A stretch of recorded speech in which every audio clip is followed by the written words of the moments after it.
Calculus Unit 6, Lesson 6, Volume by the Shell Method. So last time we looked at the disk method, where we made up a bunch of different disks around the point of revolution.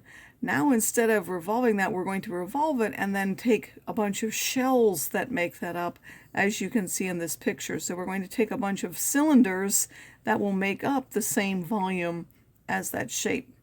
So let's take one of those shells. So here's our axis, and W is the width of that. P is supposed to be from the middle of the shell thickness to this, so there's just half of the width of the shell. So P goes from the middle here along the axis, and then it goes only halfway to that shell. So the outer radius is going to be what? It's going to be whatever P is plus half of the width of the shell, and then the inner radius would be whatever P is minus 1/2 of whatever that is. So the volume of the cylinder would be the whole outer one, and then taking out whatever the inner one. So the shell would have the volume of the whole cylinder, which is P plus W over 2 squared times whatever that height is. And then the whole part, the cylinder you would be cutting out, would be pi and then P minus the W over 2 squared times that. If you simplify this, you get 2 PHW, where P, of course, is basically like the radius of that shell, and then this is the height of that shell, and then W is whatever that radius would be. So now you're going to let those thicknesses, which are the widths, go to 0. They're the ones that are going to end up going away. You'll have the P, you'll have a 2 pi, a P, and an H, and then this W, that width of that shell, is going to be allowed to go to 0, and you're going to, this will be like adding up a bunch of those shells together. So now what happens if you have this horizontal axis of revolution? This is opposite of the disk method. When we had a horizontal before, we wanted it in terms of X. Now we want it in terms of Y. So if we have a horizontal one, we're going to have a horizontal. This will be the height of our shell, and then this is the radius of the shell, and they'll be in terms of Y. If we have a vertical axis, again, this is opposite of before. Now when we have vertical axes, we'll do this P is in terms of X, and then this height is in terms of X, and we'll integrate with respect to X. So it's opposite of the disk method, depending on which axis or the direction that you're revolving around. So again, we're going to set these up. What if I use the shell method to set up and evaluate and find the interval? Again, you have y equals the square root of x. You have y equals 0. Now x equals 4.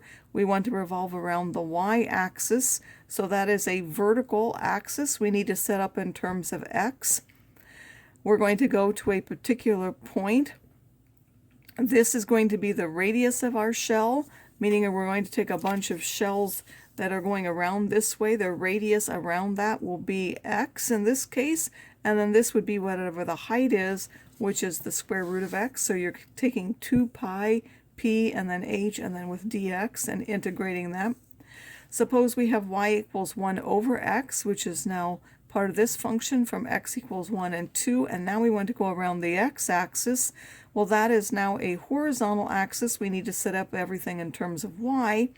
Again, we're rotating around here, so if I go out to a point, that would be the height of my shell. Again, it's going to depend, because in part of this region, I'm going to touch the curve, and in this part of the region, I'm going to touch this line. So I have to split it up into 2 parts. In one case, my radius will have a height of this, and in the other part, the radius will have a height of this. So again, this would be 2, but you're taking, it's not the whole 2, it's the 2, take away that 1, and then this whole thing would be 1 of a y, but again, you're taking away that 1, so that would be the height of your cylinder there. So in the part when I go from 0 to 1/2, the height will be 1, and then when I go from 1/2 to 1, then the height will be 1 over y minus 1, which you get by solving for x instead of for y, giving us this particular function, and you integrate that.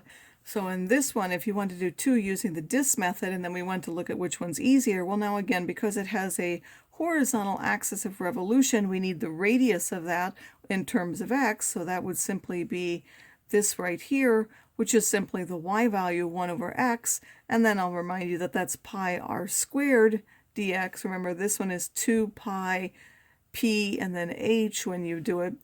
So if we integrate this one, we also get pi over 2. In this particular case, the disk method is easier. Sometimes it's the shell method which is easier. That's why there are two different methods